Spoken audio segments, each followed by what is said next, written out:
তোমরা ঠেলাঠেলি করবা ঠিক আছে, ফেয়ার খেলা খেলো।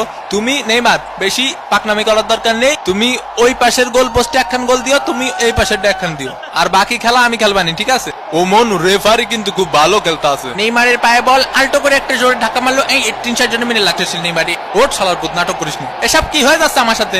ওটা ওর বোতল, তুই মুখ লাগা পানি খাচ্ছিস কে? 7 নম্বর জার্সি পরিচিত প্লেয়ারের সুন্দর পাস। ও মা গো, ডিমারিয়ার সামনে কোনো প্লেয়ার নেই। ও মনু উপাতে উঠাইয়া দিছে মনু। ও মনু গোল! ভামোস আর্জেন্টিনা 1, ব্রাজিল ডাব্বা। ভাই কি হয়ে গেল আমার সাথে? কি গোলটা দিল দেখছো বাবা? অসাধারণ একটি গোলের মাধ্যমে আর্জেন্টিনা কিন্তু লিড করলো। টাকা দে টাকা দে টাকা দে টাকা দে। কি খেলবো তোকে নিয়ে? তোরা তো পাসই দিতে পারিস না ঠিক মতো একটা। ব্রাজিল ফাজিল ভিক্ষা করে মতিঝিল, ব্রাজিল ফাজিল ভিক্ষা করে মতিঝিল। লিওনেল মেসি বল নিয়ে কিছু লিসেন, দিল হাই ভোল্টেজের ধাক্কা। এই শট কিন্তু না। এ ভাই ফাউল।